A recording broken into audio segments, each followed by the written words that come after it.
Ainsi parle l'Éternel à son peuple en ce matin. L'Éternel te dit à son peuple, écoutez bien ma parole qui va donner toute la gloire qui revient.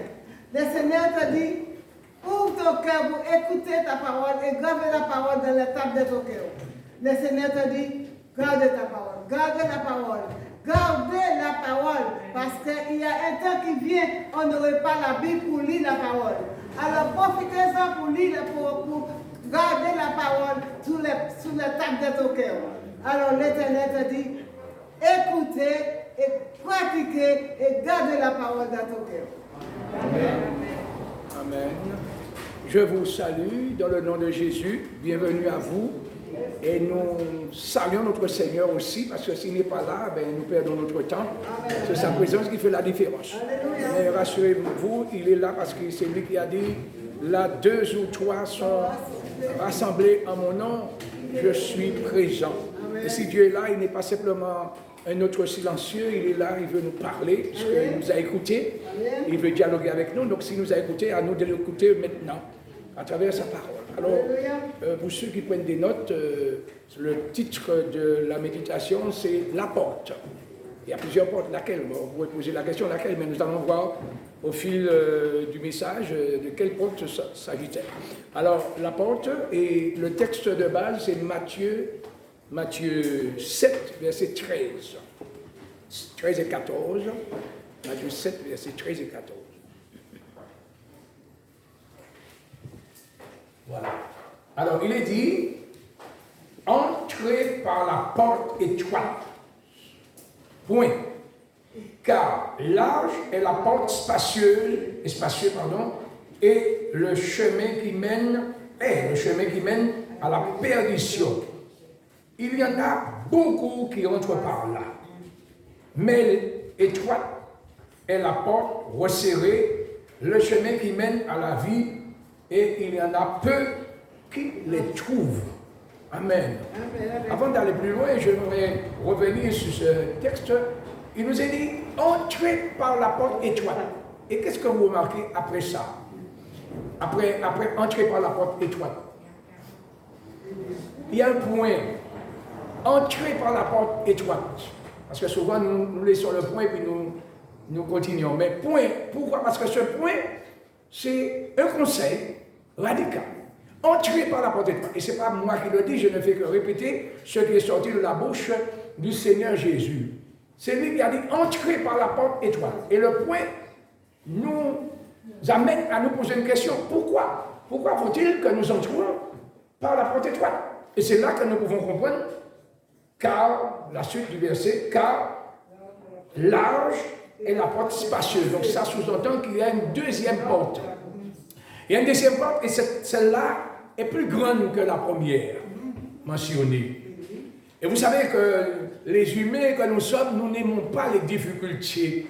Nous aimons la facilité. Nous aimons les choses qui apparaissent belles, n'est-ce pas? Et la porte est large, spacieuse, mais il y a aussi, parce que toute porte, quand une porte s'ouvre, c'est pour déboucher sur quelque chose. Donc cette porte large débouche sur un chemin qui mène à la perdition.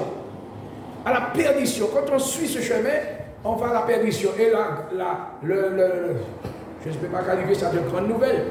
Le désastre qui suit, c'est qu'il y a, nous dit Jésus, beaucoup de personnes qui rentrent par la porte large. Ce matin, toi qui es là, tu n'es pas là par hasard.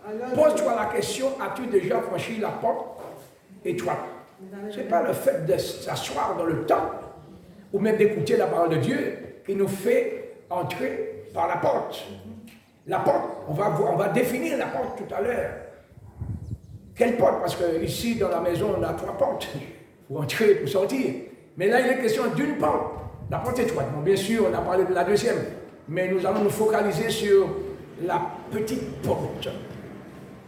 Malheureusement, il nous est dit, mais au verset 14, mais l'étroite est la porte resserrée, le chemin qui mène à la vie, et il y en a peu qui les trouvent.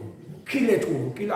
Le texte aurait pu dire qui la trouve, mais il dit qui les trouve, parce que le texte parle de la porte et du chemin. Le chemin qui mène à la vie. Il y en a peu qui les trouvent. As-tu, mon frère, ma soeur, chers amis à l'écoute, en ce matin, as-tu trouvé la bonne porte? C'est ça la bonne question. Parce que si tu n'as pas franchi la porte étroite, tu es sur la porte large. Et si tu es sur la porte large, c'est vrai, c'est facile de vivre dans le monde et à la manière du monde, mais ce chemin-là, c'est comme une autoroute. Il y avait ACDC, un groupe engagé dans le rock, il avait proposé une chanson, je ne sais pas ACDC, c'est Kiss, autoroute vers l'enfer. Quand on roule sur une autoroute, on va à fond la caisse, mais là, au bout, il y a un précipice. La perdition. Et si c'était moi qui avais dit ça, on aurait dit, mais c'est pas grave, hein? J'osais dire ça, mais c'est pas grave. Mais c'est Jésus qui est Jésus. Jésus, c'est le Créateur. Avant que personne n'existât, Dieu existait. Jésus aussi existait en tant que Dieu. Et c'est lui qui connaît tout. D'ailleurs, si nous existons, c'est à cause de lui. C'est lui qui nous a créés. Et s'il nous parle, c'est parce qu'il nous aime. Malheureusement, nous faisons la sourde oreille. Quelqu'un a dit, ça fait 32 ans que j'étais en métropole, j'avais entendu une prédication, c'est resté dans mon esprit. Il n'y a pas de plus sourd que celui qui ne veut pas entendre. Et c'est dommage quand Dieu nous parle, et puis nous n'entendons pas. Et justement, celui qui nous a doté d'une paire d'oreilles, pour que nous puissions entendre en stéréo, ou encore s'il y a une oreille défaillante, que l'autre puisse venir au secours, dit souvent dans ses enseignements que celui qui a des oreilles pour entendre. Comme si le Seigneur ne sait pas que nous n'avons pas d'oreilles et que nous avons des oreilles, mais c'est parce que nos oreilles ne sont pas toujours attentives à ce que Dieu nous dit. La Bible nous dit que Dieu parle cependant, tantôt d'une manière, tantôt d'une autre, mais malheureusement, l'on n'y prend point garde. Ça, c'est Job 33, 14 qui dit ça. On n'y prend point garde. Et en ce matin encore, le Seigneur nous parle. Le Seigneur te parle. Es-tu déjà entré par la porte étroite? Bon, alors, nous allons définir la porte, c'est quelle porte? Alors, dans Jean 10, verset 7, nous allons avoir l'identité de la porte. S'il y avait l'invitation, un conseil solennel que le Seigneur nous a donné dans Matthieu 7, 13, maintenant nous allons identifier la porte. Jean 10, verset 7 à 9. Jésus leur dit, vous voyez bien, c'est Jésus qui parle, hein? J'ai un prénom presque comme Jésus, mais n'écoutez pas José, écoutez Jésus. Hein. José ne peut pas vous sauver, mais Jésus c'est le sauveur. Jésus leur dit, Jésus nous dit en ce matin, en vérité, c'est-à-dire Amen, Amen. Ou bien encore, ainsi soit-il. Je vous le dis, je suis la porte des brebis. En ce matin, la question qu'il faudrait qu'on se pose, suis une brebis. Parce que vous savez que la brebis, c'est le mouton, je vous n'apprends rien, mais plus loin, il est parlé de bouc. Le bouc, c'est pas le bélier. Le bouc, c'est la chèvre. Hein? Mais si on n'est pas brebis, on est bouc. Et le Seigneur dit qu'il dira au jour du jugement au bouc qui sera à sa gauche, retirez-vous de moi. Allez dans le feu éternel qui a été préparé pour le diable et pour ses démons. Dieu n'avait pas préparé l'enfer pour les hommes. Mais si nous sommes des boucs, ça veut dire que nous sommes têtus, rebelles, désobéissants, irrécupérables en quelque sorte, eh bien, notre part sera dans les temps ardents de feu avec les démons. Frères et sœurs, il y a des gens qui pensent que l'enfer n'existe pas. Même si le mot enfer n'est pas dans la Bible, mais la réalité existe dans la Bible. Il y a plusieurs mots, la géhenne, le feu éternel, etc. Et Jésus en a beaucoup parlé. Il a dit, il est préférable qu'on perde un membre dans son corps et d'entrer dans le royaume de Dieu que d'avoir son corps entier. Et puis qu'on va dans la géhenne, où les vers ne meurent point, où le feu, toute chair sera salée de feu. Vous comprenez ça? Le feu servira de sel. Ça veut dire qu'on va brûler au siècle des siècles. Ce n'est pas une affaire que quand un feu prend dans une maison et que la personne, les habitants de la maison n'ont pas eu le temps de sortir, on va brûler, on va carboniser l'espace de quelques minutes. Mais ce n'est pas ça. C'est l'être entier qui va aller dans le séjour des morts et de l'enfer, le lac de feu. Et leur tourment sera au siècle des siècles. Bien-aimé, Dieu nous aime. Et si tu as, c'est pourquoi il nous parle, si tu as déjà franchi la porte, c'est bien. Mais quand on franchit la porte, une porte sert à quoi? Une porte, c'est une ouverture qui sert à entrer ou à sortir. Et cette porte, Jésus dit, c'est moi la porte. Mais quand on entre par une porte, par exemple, nous sommes entrés par une porte dans ce lieu et nous avons débouché dans l'espace, là où nous nous tenons en cet instant, dans cette maison. Et quand nous allons refranchir la porte tout à l'heure en sens inverse, c'est pour aller sur le chemin. Mais quand on est sur un chemin, on ne va pas s'arrêter sur un chemin. On ne va pas rester campé sur un chemin.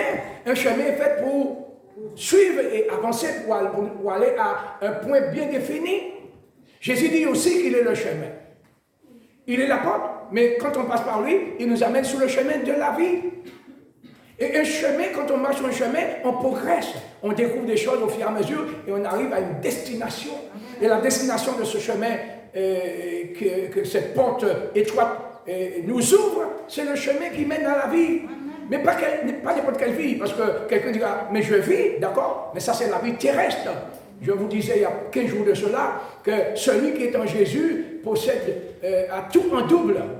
Deux vies, une vie physique, mais une vie spirituelle, une vie éternelle. Et c'est celle-là que nous devons privilégier, parce qu'il est réservé aux hommes, tous les hommes, soit grands, moins grands, etc., quel que soit le rang social de l'individu dans ce monde, il va mourir. Qu'il soit riche ou pauvre, il va mourir. Mais après la mort, tout n'est pas fini. C'est là qu'entre en jeu, que commence l'éternité. Et si tu n'es pas sauvé, et que tu rentres dans la mort physique, sans l'assurance de ton salut, il est trop tard. C'est pas moi qui le dis, c'est Jésus. Alors ce matin, si tu es là, prends la chose au sérieux. Arrête de pécher, arrête de boucher tes oreilles, ouvre ton cœur et donne ta vie à Jésus. Parce que cette porte est ouverte, mais pour combien de temps? Jésus dit dans sa parole qu'un jour, le maître de la maison, il se lèvera et il fermera la porte. Et tous ceux qui sont dehors seront définitivement dehors.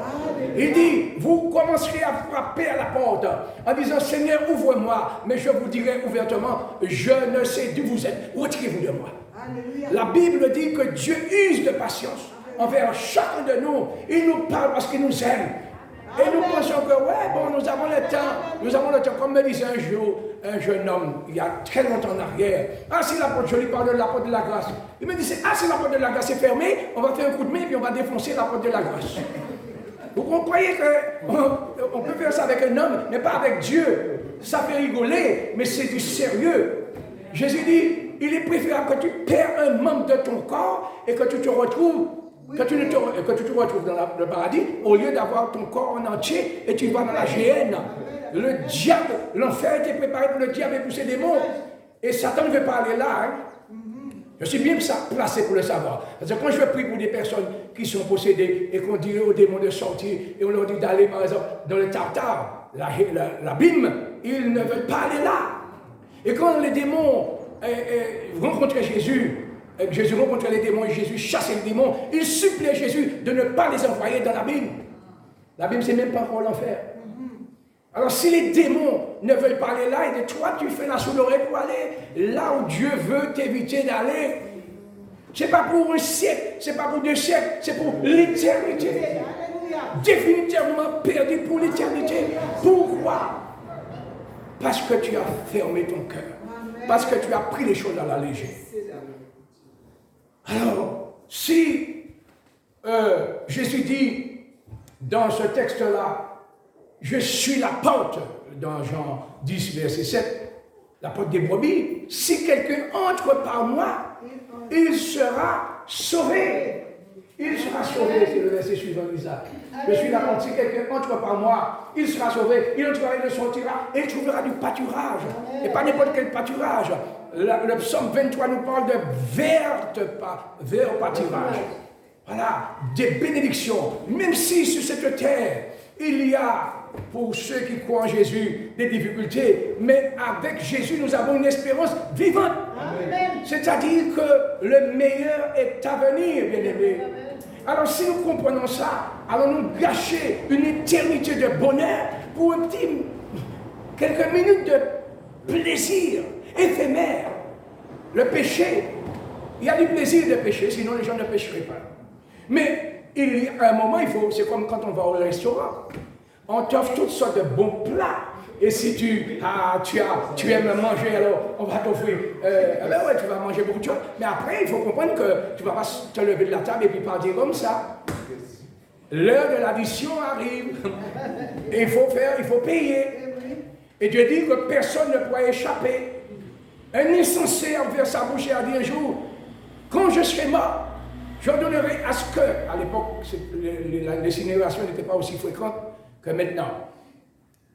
Je donnerai à ce que mon corps soit incinéré et que mes cendres soient transportées dans un avion sur les Antilles et qu'on répande mes cendres sur les Antilles et je verrai où Dieu va trouver mon corps pour le ramener à la vie. Insensé, parce que je l'ai dit que Dieu a créé l'homme de la poussière de la terre. Et même plus encore, avant que la terre n'existât, Dieu dit que c'est lui qui a créé le premier atome de la terre. Atome, c'est quelque chose qu'on ne peut pas voir à l'œil nu. Alors, même si tu disperses tes cendres sur les Antilles ou sur la France, là où tu veux, Dieu connaît chaque particule de ton corps et va le reconstituer. Amen. Alléluia. Et puis, même si ce n'est pas seulement le corps, mais il y a l'âme. Quand le corps meurt, mais l'âme et l'esprit restent bien existants pour pouvoir rendre compte à Dieu. Et les incrédules et les rebelles, ils vont trembler. Et vous savez, le Seigneur a parlé de grincement de dents. Hein? J'avais vu une vidéo dernièrement, ça m'a fait rire. Un chien qui grinçait les dents parce qu'il avait très froid. C'est quand on a très froid, mais on a très peur, qu'on grince des dents. Et là, on dit, mais qu'est-ce qui m'a pris? Pourquoi n'ai-je pas écouté les conseils? Pourquoi n'ai-je pas pris au sérieux les avertissements que le Seigneur me donnait? Hein? Du temps de Noé, il y a eu une première fin du monde.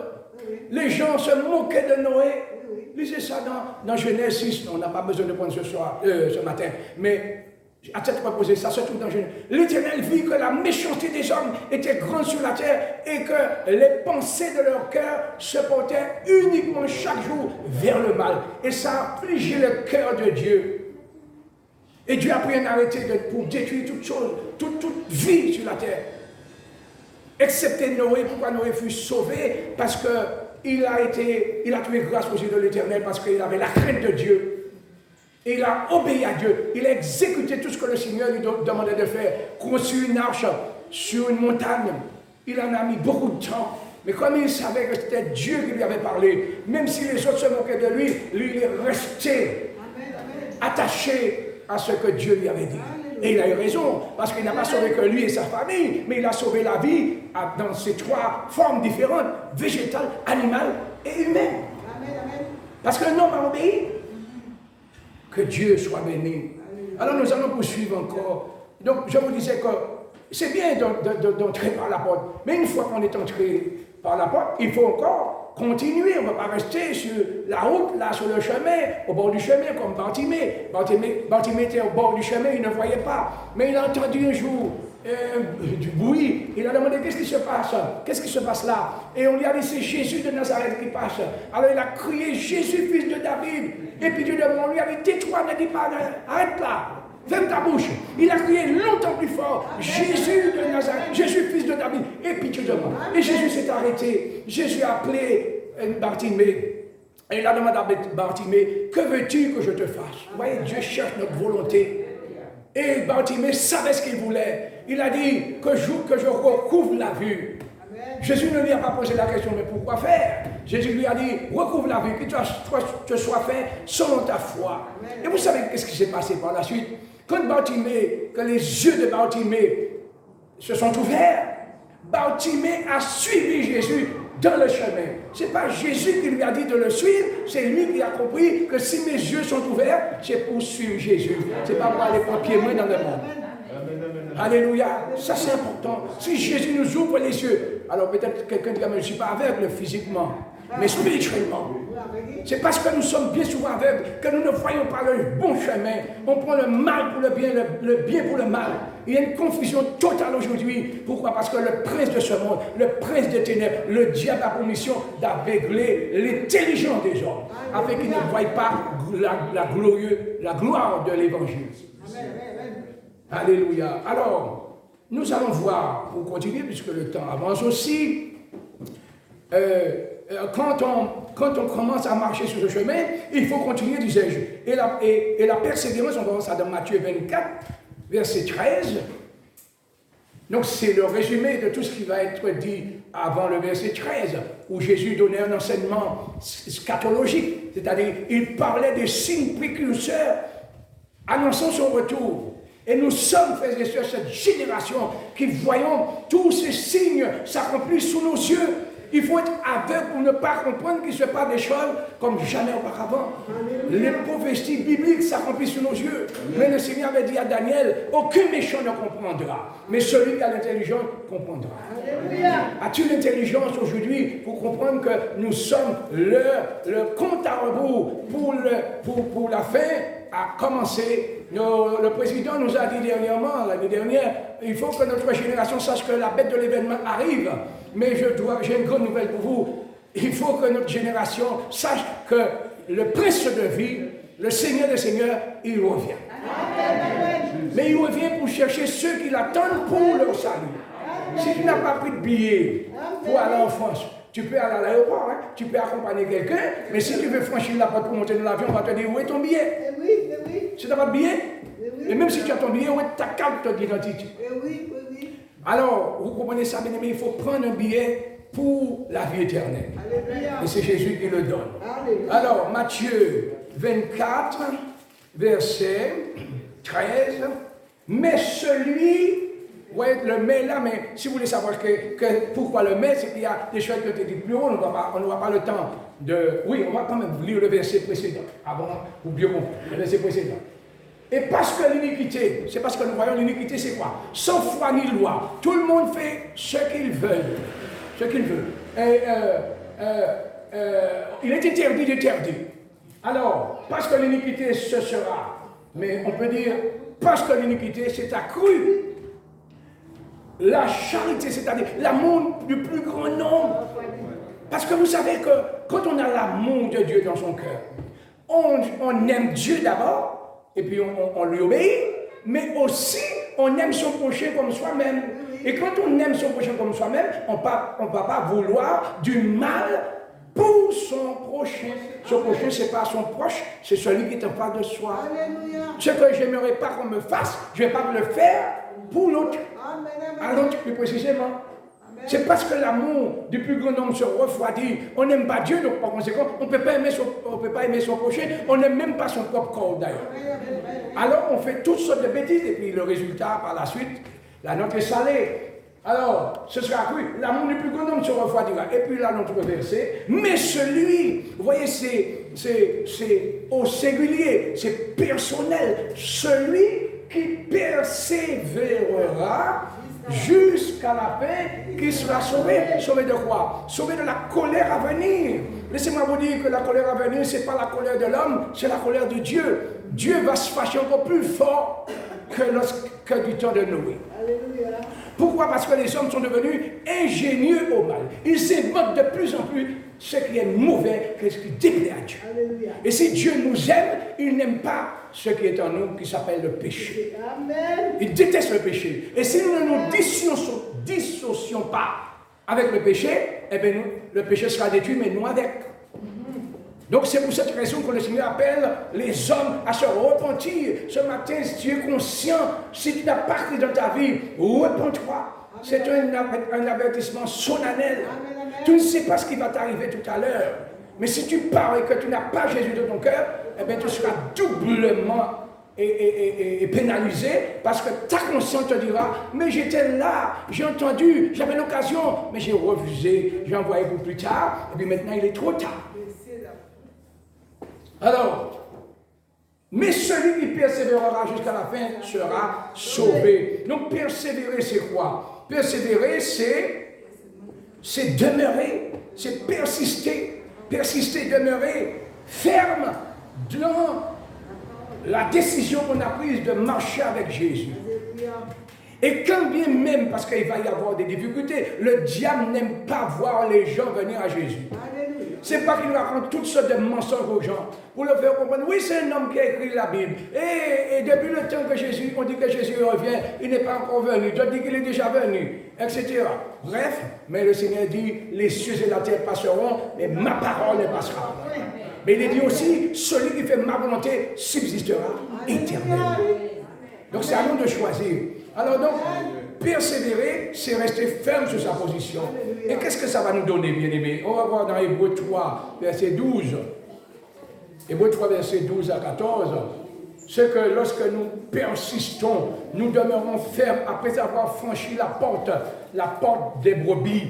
Jésus, quand on est entré en Jésus, pas entré dans la religion, mais entrer en Jésus pour devenir une nouvelle créature. Ta vie ne peut pas changer si Christ n'est pas dans ta vie.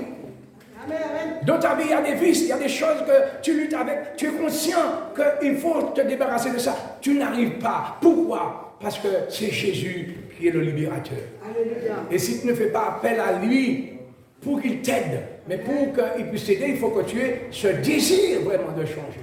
Veux-tu être transformé? Veux-tu être sauvé? Veux-tu aller au ciel? Ça dépend de nous, ça ne dépend pas du Seigneur. Bien-aimé, portons attention à ce que la Bible nous dit. Hébreux 3, verset 12. Prenez garde, vous voyez ça? Prenez garde, frères, que quelques-uns de vous n'aient un cœur mauvais et incrédule au point de se détourner du Dieu vivant. Quand on parle de se détourner, c'est qu'on était déjà là, mais on part en sens inverse, pour X raisons. Prenez garde, c'est un danger, c'est un piège. Si vous supposez que vous êtes debout quelque part et puis on vous dit attention, mais prenez garde. Eh bien, si on est vigilant, on va réagir tout de suite. Mais si on est incrédule, on va rester là. Mais qui c'est qui a dit moi là? Et puis si c'est quelque chose qui était en train de tomber, ça va tomber sur la personne. Voilà. Mais exhortez-vous les uns les autres. Nous avons vu dernièrement avec le frère Monide, qu'est-ce que veut dire le mot exhorter? C'est encouragez-vous mutuellement les uns les autres, chaque jour, aussi longtemps qu'on peut dire aujourd'hui. Dieu ne dit jamais demain parce que demain ne nous appartient pas. Si demain nous sommes là, ce sera aujourd'hui. Mais aujourd'hui, c'est là que Dieu nous parle. Il nous dit de nous encourager. Il n'y a pas longtemps, tous les frères, tous les prédicateurs, pas seulement à Bellevue, partout, nous encourageons mutuellement. Pas les prédicateurs seulement. Nous sommes appelés mutuellement à nous encourager pour rester là où le Seigneur nous a placés avec Jésus. Sans Jésus, c'est sans issue. Alors, afin qu'aucun de vous ne s'endurcisse par la séduction du péché. Dans le péché, il y a une séduction. Et quand on est séduit, on est amené à l'écart.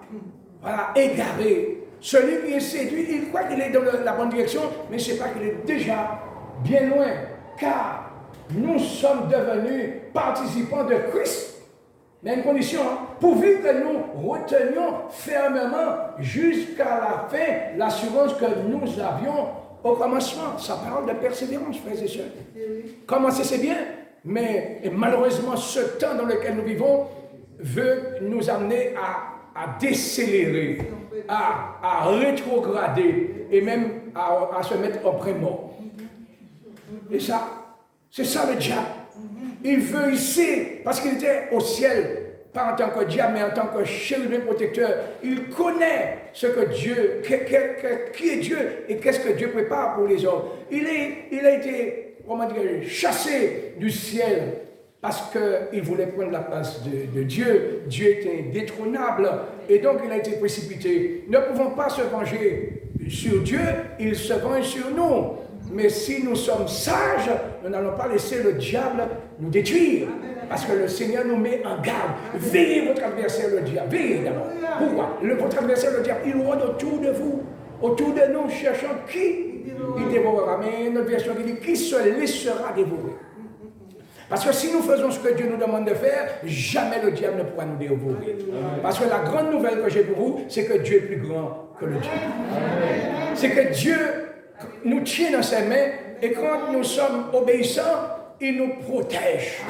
Il nous donne la victoire. Il fait de nous des traîneaux tout neufs garnis de pointes pour broyer les montagnes.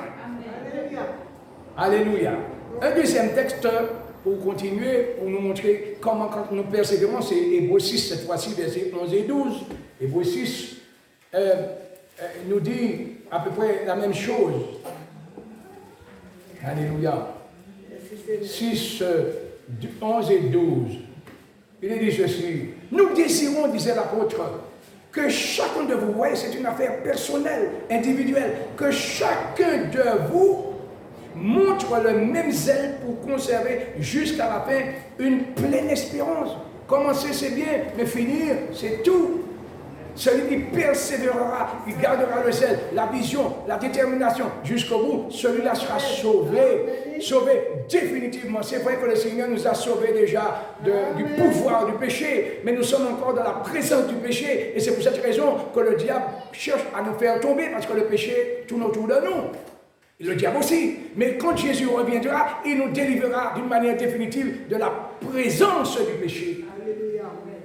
Et à ce moment-là, ce sera la victoire totale. Amen. Frères et sœurs, si nous prenions conscience de la réalité des choses spirituelles, nous serions moins désinvoltes. Alors, en sorte, verset 12, que vous ne vous relâchiez point, je devrais dire, nous ne nous relâchons point, et que vous imitiez, nous imitions ceux qui par la foi et la persévérance. Donc vous voyez le mot est là. La persévérance, qu'est-ce qu'il arrive? Ceux-là qui ont la foi et qui persévèrent, ils héritent des promesses. Et pas n'importe quelle promesse, des grandes promesses, pas des promesses faites par des hommes, mais des promesses faites par Dieu. Et justement, j'aimerais terminer mon message avec une grande promesse que le Seigneur nous a faite. Dans l'Apocalypse, et puis dans Jean, on va voir par la suite le dernier texte, le texte et je finis. Apocalypse 2, verset 9. Je lis ceci. Avant quand même de lire l'Apocalypse, j'ai sauté un verset, il faudrait qu'on le lise. C'est Exode. Exode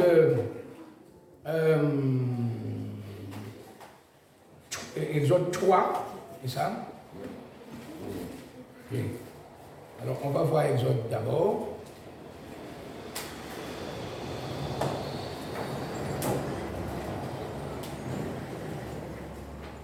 Exode 3. On va revenir à Exode. Oui, le verset 5, c'est ça. Oui. Exode 3. Dieu dit, non, plus bas là, c'est le verset 7. L'Éternel dit, quoi? À qui? À Moïse. Lorsqu'il allait se révéler à Moïse, Moïse ne connaissait pas Dieu, mais Dieu le connaissait déjà. Il a vu un phénomène étrange, un buisson qui était envahi par le feu, mais qui ne se consumait pas. Alors il s'est approché pour voir quel était ce phénomène. Et c'est là que Dieu lui parle au milieu du buisson. Et il va lui dire maintenant, à travers la conversation, il va tenir avec lui, j'ai vu, l'Éternel dit, j'ai vu, c'est ce qu'il faudrait souligner, j'ai vu la souffrance de mon peuple, qui est en Égypte. L'Égypte, c'est aujourd'hui pour nous, représente le monde.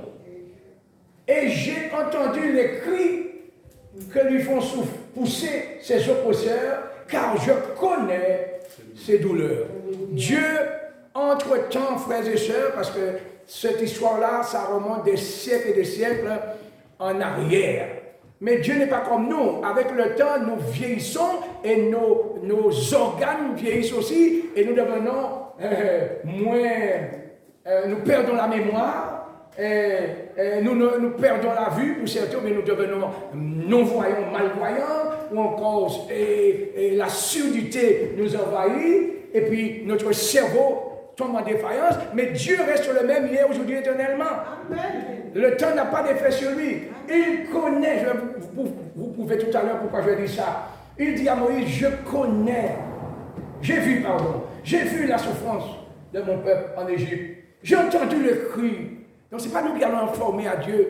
Et Dieu, qu'est-ce qui se passe? Quand il nous dit, faites connaître vos besoins, c'est juste pour établir un dialogue avec lui. Mais il connaît. Et je connais, j'ai vu, j'ai entendu et je connais. Ça c'était pour Israël. Maintenant pour nous, Apocalypse, le texte précité à l'avance, 2, verset 9. Je connais, et là il parle à l'église de Smyrne. C'est une église, on ne parle pas dans le Saint Testament de l'église. L'église commence avec Jésus. Et même pas du temps de Jésus, quand Jésus était sur la terre, mais c'est quand Jésus est parti, 10 jours après son départ, il a envoyé le Saint-Esprit le jour de la Pentecôte. C'est ce jour-là que l'église a commencé. Il y avait des disciples avant, mais l'église commence à Pentecôte. Le Saint-Esprit est venu habiter le cœur des croyants à Pentecôte. Et donc, Jésus va dire à une de ces églises, mais qui représente son église, je connais ta tribulation et ta pauvreté, bien que tu sois riche. Bien que tu sois riche, parce que les vraies richesses, ce ne sont pas les richesses matérielles. Voilà. Et les calomnies de la part de ceux qui se disent juifs, et vous pouvez remplacer juifs par le mot chrétien, qui se dit chrétien, mais qui n'ont pas le fruit de la chrétienté, et ne le sont pas, mais qui sont une synagogue de Satan. Parce que quand tout le monde dit « je suis enfant de Dieu », mais pour reconnaître et définir un enfant de Dieu d'un enfant du diable, c'est le fruit, c'est les œuvres, ce qui émane de la personne. Amen. Pas quand on est à l'église, parce que quand on est à l'église, tout le monde a un auréole. Saint-José, c'est ceci, c'est cela. Mais quand on est dehors, quand on est avec le monde, c'est là que si on est vrai partout où on est. Sinon, on est un hypocrite. Voilà, un comédien. Alors, mais on peut tromper les gens, mais on ne peut pas tromper Dieu. Et justement, c'est ça le piège. La crainte de l'homme tend un piège. Lorsque je regarde à droite et à gauche, il n'y a aucun frère, il n'y a personne qui me voit, que je connais. Il y a des gens qui me voient, mais qui ne me connaissent pas. Alors, Dieu peut faire mes petites affaires, mais on oublie que verticalement, Dieu nous voit. Et non seulement il nous voit, mais il prend des notes. Parce qu'un jour, on devra lui rendre des comptes. Et on ne peut pas dire, ah, c'est pas moi qui ai fait ça, je n'ai pas dit ça. Oui, les menteurs vont mentir pour les hommes, mais pas pour Dieu. Alors autant commencer à pratiquer la vérité. Alors il dit, je connais tout ça. Ne crée point, ça c'est la promesse que le Seigneur nous fait. Ne crée pas ce que tu vas souffrir si tu souffres à cause du nom de Jésus. Si on te persécute parce que tu es enfant de Dieu. Pourquoi? Parce que voici le diable jettera quelques-uns de vous en prison afin que vous soyez éprouvés et vous aurez une tribulation de 10 jours, disait Jésus à cette église-là. Mais pour nous, nous ne savons pas combien de temps ça va durer. Mais il y aura une fin quand même. Et c'est ça qui est important. Et c'est la fin avec le Seigneur qui est importante. Alléluia. Sois fidèle jusqu'à la mort. Et je te donnerai la couronne de vie. Sois fidèle jusqu'à la mort. Donc ça veut dire persévère, reste attaché au Seigneur jusqu'au bout. Et même si tu dois mourir, quel que soit la, on va mourir, mais peut-être en martyr ou que sais-je, c'est Dieu qui sait, peu importe. Sois fidèle jusqu'à la mort et je te donnerai la couronne de vie. Laissez-moi vous dire que la couronne de vie n'est pas la vie éternelle. La vie éternelle, c'est un don gratuit de Dieu. Une couronne, c'est une récompense. Ça a un rapport avec la vie éternelle. Mais c'est des récompenses qui seront données à ceux qui auront été fidèles vainqueurs et qui auront franchi la ligne d'arrivée en vainqueurs, qui seront couronnés de vie, couronnés de justice, des récompenses en supplément de la vie éternelle. La vie éternelle, c'est un cadeau gratuit. Amen, amen. Mais les couronnes sont des récompenses. Vous voyez ça? Et que Dieu nous aide. Alors, pour finir, bien-aimés, voilà la grande promesse. C'est Jean 14, verset 1. Dieu nous a fait une promesse. Voilà. Il revient chercher ceux qui l'attendent pour leur salut. Nous sommes trop près du but, si près du but pour lâcher prise. Et le diable fait tout. Je sais de quoi je parle, puisqu'il a envoyé des gens pour me séduire dernièrement. Mais Dieu m'a fait discerner le piège et je ne suis pas tombé dedans. Alléluia. Que votre cœur ne se trouble point. Croyez en Dieu et croyez en moi. On peut lire la suite. Il y a plusieurs demeures dans ma maison, dans la maison de mon Père. Si cela n'était pas, je vous l'aurais dit. Je vais vous préparer une place. Et lorsqu'elle sera prête, et lorsque je me serai allé, et que je vous aurai préparé une place, je reviendrai. C'est ce qui est important. Jésus dit qu'il reviendra. Est-ce que nous croyons que ce sont ceux qui croient que Jésus va revenir? Je reviendrai. Qu'est-ce qu'il revient faire?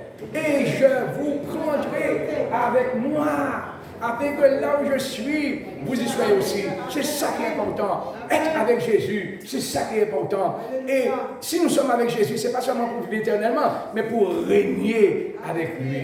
Alors Seigneur, que frères et sœurs, que le Seigneur nous aide à comprendre cela et qu'il nous aide à rester fidèles à lui jusqu'au bout. Amen. Prions. Nous te rendons grâce au notre Dieu parce que tu es vivant, parce que tu es tout-puissant et parce que tu es derrière ta parole. Ce que ta bouche dit, ta main l'accomplit. Seigneur, j'ai délivré le message.